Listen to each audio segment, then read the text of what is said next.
Halo semuanya, perkenalkan nama saya Hizria Imani. Di video kali ini, saya akan membahas topik yang sangat menarik, yaitu potensi bahasa Indonesia menjadi bahasa internasional. Sebagai warga negara Indonesia, tentu kita sudah akrab dengan bahasa Indonesia. Setiap hari kita berbicara, menulis, bahkan berpikir menggunakan bahasa ini. Namun, pernahkah kita berpikir bahwa bahasa Indonesia tidak hanya milik kita saja, melainkan juga berpotensi untuk dikenal, dipelajari, bahkan digunakan oleh masyarakat dunia? Indonesia sebagai alat pemersatu bangsa. Pertama-tama, kita harus memahami bahwa bahasa Indonesia memiliki sejarah yang luar biasa. Bahasa ini lahir dari semangat persatuan, yaitu Sumpah Pemuda pada tahun 1928. Ketika para pemuda dari berbagai daerah berpikir untuk menjadikan bahasa Indonesia sebagai bahasa persatuan. Sejak saat itu, bahasa Indonesia menjadi jembatan penghubung bagi ratusan suku dan ribuan bahasa daerah di seluruh Nusantara. Kekuatan bahasa Indonesia tidak hanya terletak pada jumlah penuturnya, tetapi juga pada fungsi yang mampu menyatukan keberagaman. Dan inilah yang menjadi modal awal mengapa bahasa Indonesia layak diperhitungkan di dunia internasional. Bahasa Indonesia di mata dunia. Saat ini semakin banyak negara yang mulai mengenal dan mempelajari bahasa Indonesia. Misalnya di Australia, sudah lebih dari 20 universitas membuka program studi bahasa Indonesia. Di Korea Selatan, Jepang, bahkan Vietnam. Dan bahasa Indonesia juga diajarkan sebagai bahasa asing di sekolah dan universitas.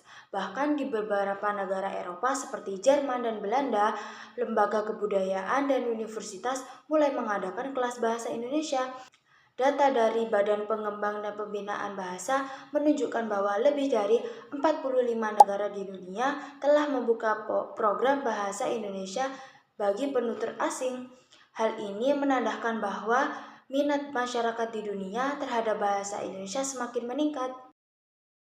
Alasan bahasa Indonesia berpotensi menjadi bahasa internasional yaitu ada beberapa faktor utama yang membuat bahasa Indonesia memiliki potensi kuat untuk menjadi bahasa nasional. Yang pertama, jumlah penutur yang sangat besar.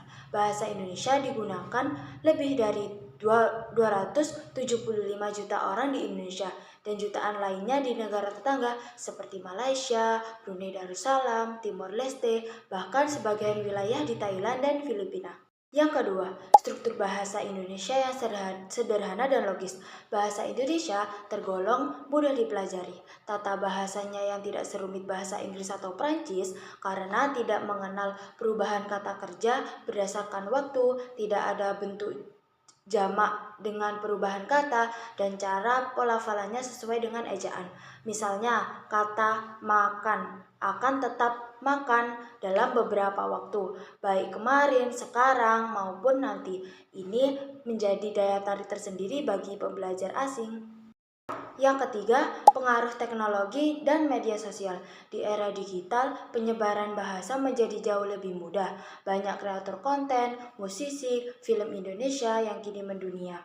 Lagu-lagu berbahasa Indonesia bisa kita dengar seperti di platform Spotify atau YouTube dan dinikmati oleh semua orang. Bahkan, beberapa influencer luar negeri kini menggunakan bahasa Indonesia dalam konten mereka karena tertarik dengan budaya kita. Yang keempat, ada peran strategis Indonesia di dunia internasional. Indonesia adalah negara yang besar dengan pengaruh politik dan ekonomi signifikan di kawasan Asia Tenggara. Melalui forum-forum seperti ASEAN, G20, BBS, bahasa Indonesia semakin dikenal dan digunakan dalam berbagai kesempatan diplomatik. Dan yang kelima, kekayaan budaya dan sastra Indonesia. Bahasa Indonesia adalah jendela untuk mengenal kekayaan budaya di Nusantara, dari pantun Melayu, syair Minangkabau, hingga karya sastra modern seperti milik Pramoedya Anantatur, semuanya menggunakan bahasa Indonesia. Keindahan budaya yang terbungkus dalam bahasa ini membuat banyak bahasa asing tertarik untuk belajar lebih dalam tentang Indonesia. Kemudian yang terakhir ada dukungan dari pemerintah dan lembaga pendidikan. Pemerintah Indonesia melalui program BIPA atau Bahasa Indonesia bagi penutur asing aktif menyebarkan bahasa Indonesia ke seluruh dunia. Hingga saat ini terdapat lebih dari 150 lembaga mitra BIPA di berbagai negara yang secara rutin menjalankan bahasa dan budaya Indonesia kepada masyarakat internasional. Meskipun potensinya besar, tentu masih ada tantangan yang perlu dihadapi. Salah satunya adalah bagaimana cara kita sebagai generasi muda menjaga kemurnian dan kebanggaan terhadap bahasa Indonesia. Kita seringkali lebih bangga menggunakan bahasa asing di kehidupan sehari-hari, padahal bahasa Indonesia sendiri memiliki keindahan dan kekayaan makna yang sangat luar biasa. Jika kita ingin bahasa Indonesia diakui secara global, langkah pertama yang kita lakukan adalah menghargai di negeri kita sendiri.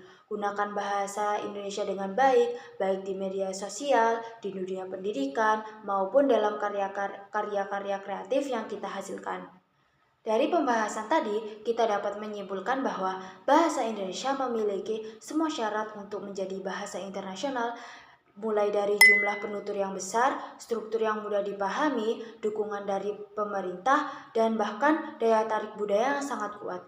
Kini tugas kita sebagai generasi muda adalah terus menumbuhkan rasa bangga dan cinta terhadap bahasa kita sendiri. Mari kita sebarkan bahasa Indonesia ke seluruh penjuru dunia, bukan hanya sebagai alat komunikasi, tetapi sebagai simbol jati diri bangsa dan warisan budaya yang harus dijaga.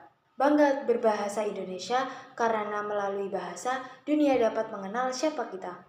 Terima kasih untuk semua yang sudah menonton video saya sampai akhir. Semoga bermanfaat.